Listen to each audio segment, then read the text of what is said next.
coming up on the program. Cape Town to spotlight issues affecting youth in various sectors. And young African artists showcase unique talent in Yakar Music Festival. We begin the broadcast in Nigeria, where an armed gang killed at least 34 people in attacks on villages in the northwest of the country. The village attacks were part of a wave of violence the government has blamed on bandits. Police spokesman for Zamfara State, Mohammed Shehu, said the armed gang came to unprotected villages, killing 34 people. The gang left without any resistance as there were no security agents in the area. Police arrived hours later. Hundreds of people have died in the northwest region this year, adding to security problems in a country already struggling with Islamist insurgencies in the northwest. Meanwhile, in Sudan, where the ex-president Omar al-Bashir has appeared in public for the first time since his ouster in April.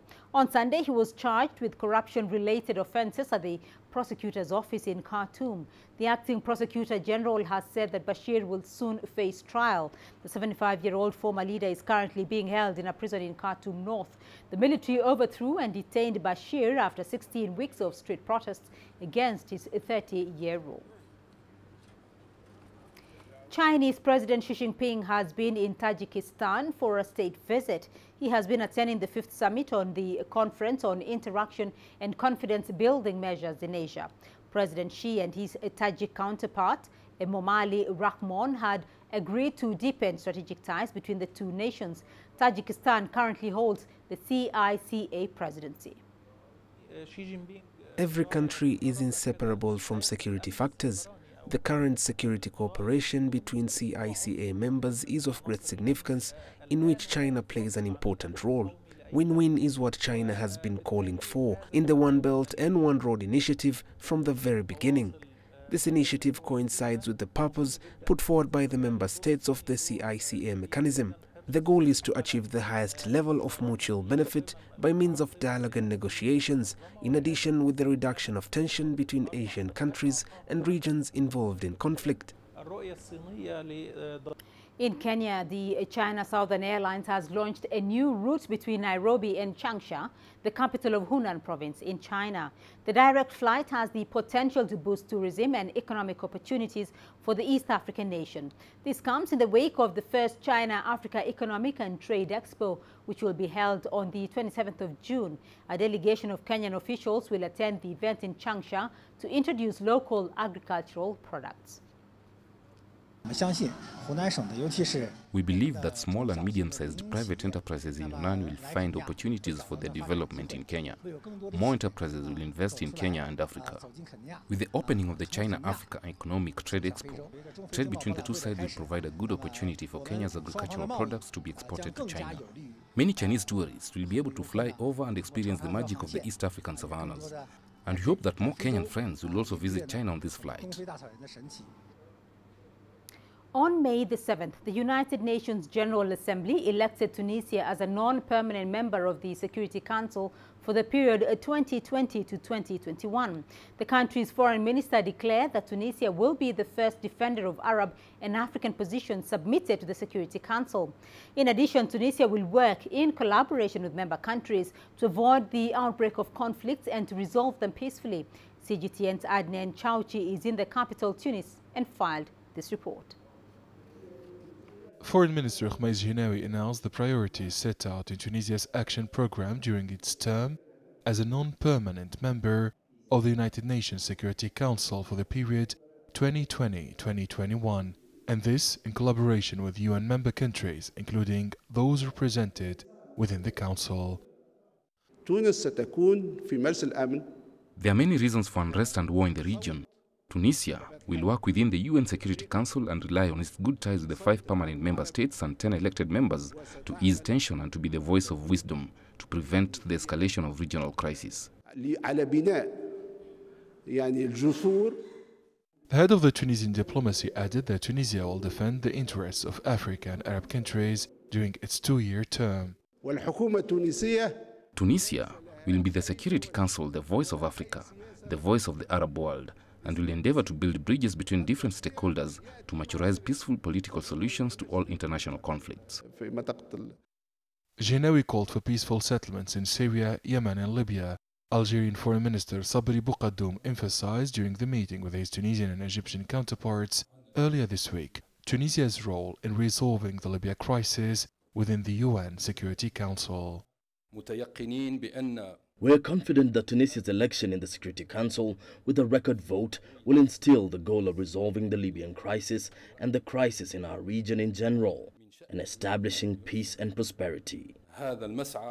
Tunisia's foreign minister said the North African state will work to further stimulate efforts to combat terrorism and extremism and to encourage peacekeeping operations. President Beji Qaid Sibsi noted that Tunisia's election to the Security Council reflects the confidence that the country enjoys in the international community. The head of state added that it was the result of ongoing consultations and significant efforts by Tunisian diplomacy. Adnan Shawishi, CGTN, Tunis.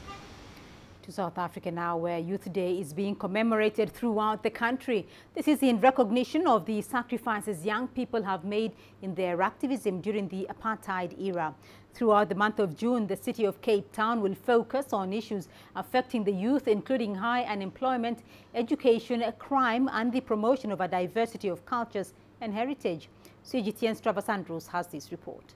Youth unemployment in South Africa is a national crisis, which has left 4 out of every 10 young people in the country jobless. That's according to the national government, but it's a sentiment shared by all 3 spheres of government, including the city of Cape Town. They've made education and job creation amongst the youth a priority, and Youth Day remains one event where the rallying call can be made by the city's leadership. We don't need everyone to go to a university. Even your diploma, even your certificate at a FET college, maybe that's all you need to land a cozy job for yourself.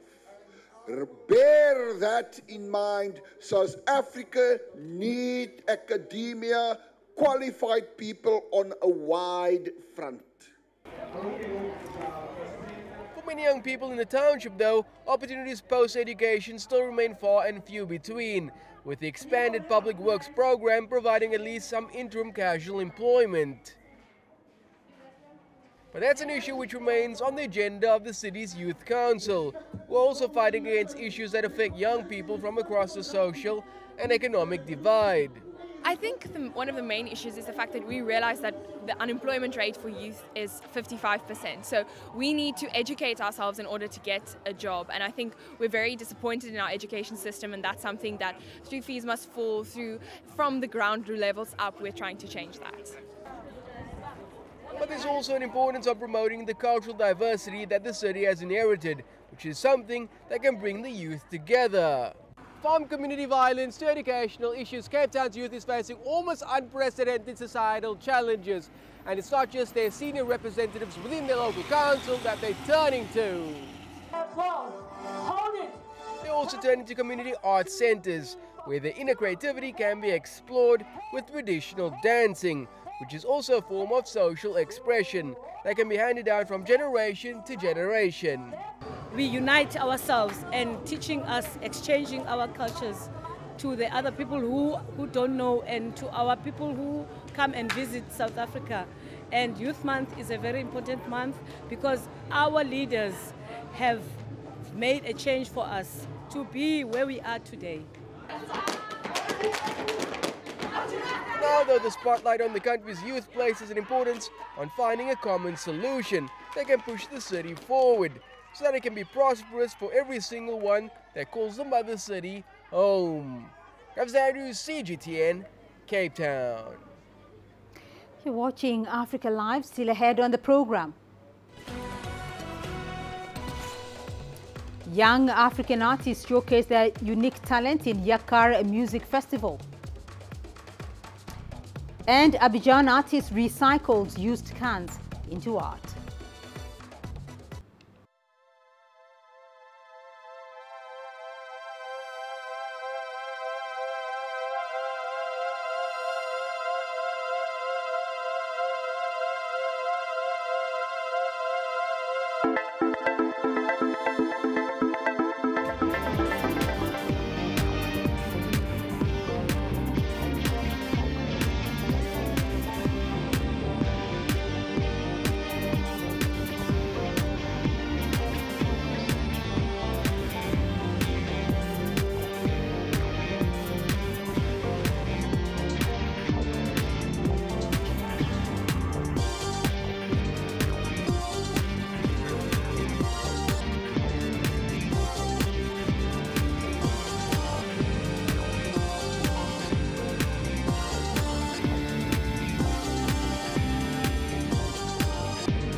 Africa Live.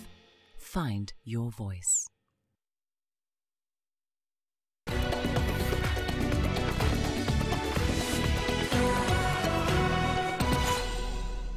In Senegal, the 19th edition of the Yakar Urban Music Festival took place and has just concluded with high-tempo performances featuring 20 artists from 5 African countries and France. Launched in 1998, the Yakar Festival was set up to give visibility to upcoming young African artists. I wanna take you to my bed, baby. The festival focused on the hip-hop and urban music genres. Reputable local artists such as Queen Rima from Guinea and Matador from Senegal performed during the event.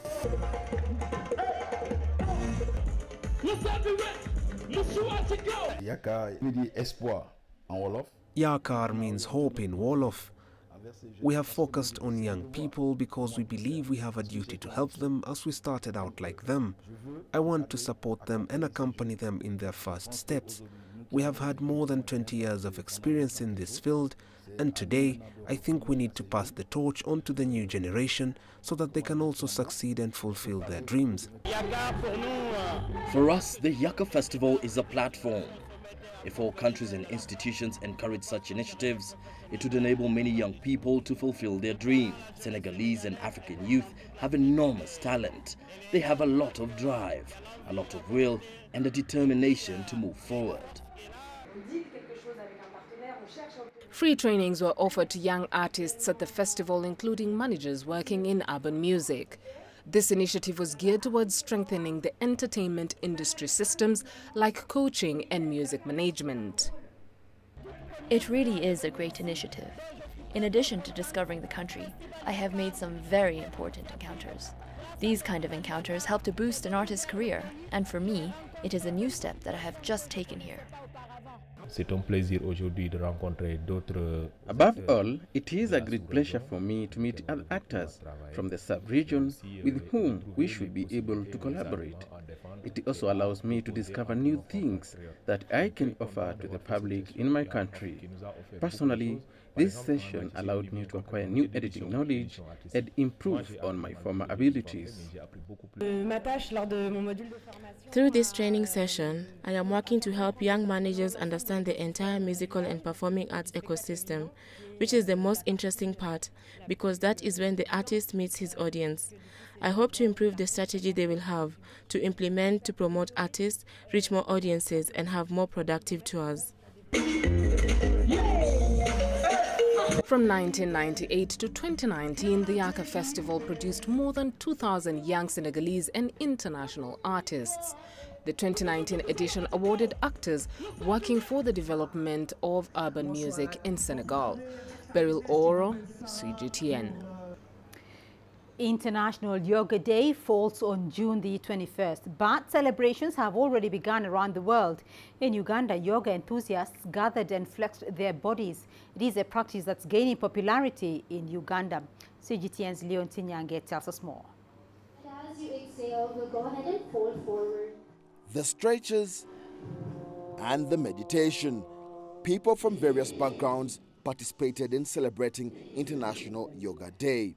For some, yoga has been a way of life. More than 10 years, and it helps a lot in keeping my body in shape, flexible, and mind very strong. As you exhale, the practice originated from India. The celebration here was about creating awareness around the benefits of yoga. It's not just for one particular thing, like when you go to lift weights or something, it works on your entire body. So it's great for improving circulation, keeping you youthful and young, keeping your spine flexible. Yeah, so it's a lot of wonderful things you can get with yoga. Over 1,000 people have turned up for the session here. Yoga is a practice some are willing to fully take on. Rosemary Saninda is excited about the exercises.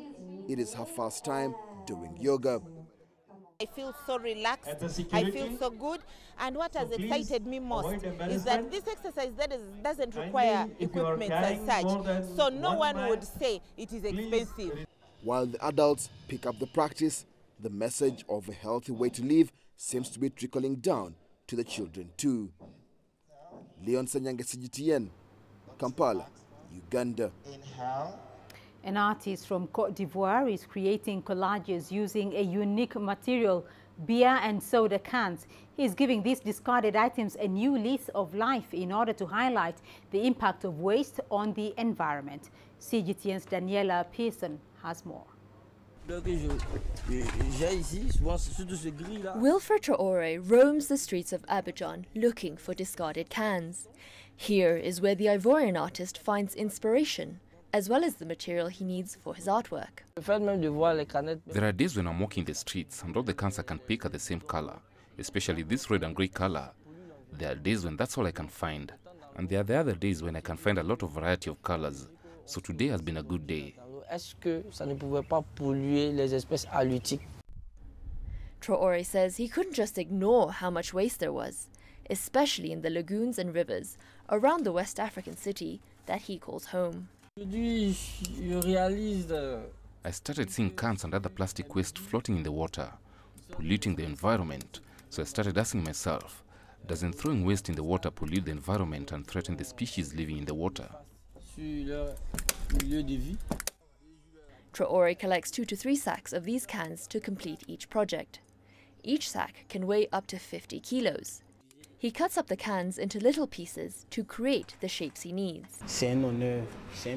Today, I'm working on a piece showcasing the jellyfish, which is a species that lives in the sea. We have now seen the harmful effects that this waste has on this species and on marine life. So I'm creating the jellyfish to highlight these issues. If we keep throwing waste into the water, this species will disappear. Over the years, Traoré says he's perfected this unique technique using colorful fragments. He says his work is driven by the need to educate people on recycling and sustainability. Instead of throwing cans all over the place, people need to know that there is someone who can put it to better use, to make artwork. We should all think of recycling more. Even me, I can pick cans whenever I'm walking in the streets and bring them to Wilfred to use. Abidjan generates 5 million tons of waste from households each year, but only 10% of this is recycled. Traoré hopes he can inspire more people to reconsider their ways and reduce their waste. Daniela Pearson, CGTN.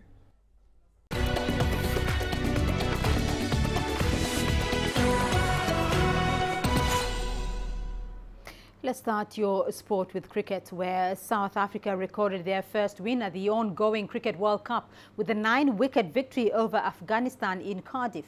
The Proteas comfortably chased down a revised target of 127 to triumph on the Duckworth-Lewis Stern method and spy some light in what has been a very dark turnout. Rashid produced a turn and bounce as Quinton de Kock reached his second 50 of the competition from 58 balls. Quinton then moved on to 68 when he flicked Gulbadin to Nabi at mid-wicket. Hashim Amla and Andile Felukwayo then completed victory with the first 6 of the match, which saw South Africa home with 19.2 overs to spare. 3 games coming up now, three big games for us. But I think if we play like we did today, we will be a better team. There's no doubt about that, and we've showed that for leading up to the tournament. The first 3 games we didn't play like we did today. Forget the opposition. It's the stuff that you can control yourself. There was energy in the bowlers. There was energy in the fielders. Batters were clear in what they needed to do. So hopefully this is a real confidence booster for everyone in the team. And just there's a little bit, as I said, that a little bit of weight that you feel that's off your shoulders now. So now the guys we know what's lying ahead. We need to win every game that we play. But today was a really good step in the right direction. Sheikh Al Hassan Sanu is gradually becoming a household name in the world of deadlifting. He first announced his presence with victory at the 2018 World Log Lift Championships and earlier this year. The man from Burkina Faso has defended his title. At 1.9 meters tall and weighing 180 kilograms, Sheikh Al Hassan Sono is a mountain of a man. Fondly referred to as Iron Bibi, he sticks to a training regime of between 3 to 4 hours a day. But before every session, he has to undergo a massage gun therapy. He then embarks on weight training exercises and lifting 150-kilogram concrete balls. This training regime is what has been his formula for success. My best achievements in 2018 were at the log lift World Championships, where I tied for world champion in England against a Briton. After that, I broke the Guinness World Record for human overhead lifting. It was a 60 kg person, and I broke that record. The previous record was 45 reps, and I did 69 reps. In September 2018 also, I was the world champion of the axle press, which is also a shoulder strength event. In April, I also won the world championships in log lift. Immediately after that, I broke my own Guinness record of 69 reps by completing 80. Ayon Bibi doesn't train in a gym. He trains in his family yard, where he has a 46-meter tar track. He has also installed specialized equipment, which is either imported or manufactured locally for his specific bodybuilding workouts. The hard training is occupied by a very special diet for the man from Burkina Faso to enable him to keep in top shape throughout. Personally, when I want to gain weight, I eat a lot of chicken. The maximum number of chickens I can eat in one day is 8. Often, after training, I drink some protein and then the absorption is faster. Sheikh Ahmed Al Hassan Sonu is a business administration graduate, but his current ambition is to develop strength sport in Burkina Faso and Africa. He also dreams of one day starring in an action film. I dream of having a great sports center here in Bobo Dioulasso that will be for all of Burkina Faso. I already have a large surface area, which you can see here. So it will be up to all of us to exploit it and train future athletes. And also, considering my physical condition too, I would like to star in action movies. So these projects are being considered. On his return to Burkina Faso after breaking the Guinness World Record in London, Ayon Bibi was welcomed triumphantly at the Ouagadougou International Airport by thousands. The next log lifting championships, Sheikh Ahmed Al Hassan Sonu aims to lift 230 kilograms. Mohamed Abubakar, CGTN. Manchester United midfielder Paul Pogba has suggested on Sunday that he could be open to a move away from the Premier League side. The Frenchman spoke to the media during his Tokyo visit amid reports linking him with the move to Real Madrid to work with coach Zinedine Zidane. Pogba, who moved to Old Trafford from Juventus for a then world record transfer fee of £89.3 million in August of 2016, has seen Jose Mourinho replaced as coach by Ole Gunnar during his time at the club. Despite many claiming he lacks consistency, the World Cup winner has scored 24 goals in 92 appearances for United and was named in last season's PFA Premier League Team of the Year. Like you said, there's a lot of talking and a lot of thinking as well. For me, you know, I've been here for 3 years in Manchester. You know, it's been doing great, and there's some good moments and some bad moments, like everybody, like everywhere else. But after this season and after everything that happened this season, you know, with my season, it was my best season as well. I think for me, it can be a good time to have a new challenge somewhere else. I'm thinking of this, to have a new challenge somewhere else. Yeah. The Kenya national football team Harambee Stars played out a 1-1 draw with the Democratic Republic of Congo in their final pre-AFCON friendly match played in Madrid on Saturday. Michael Olunga put Kenya on the front foot in the 25th minute from a swift counter-attack that had seen Ayub Timbe do the spade work on the left flank.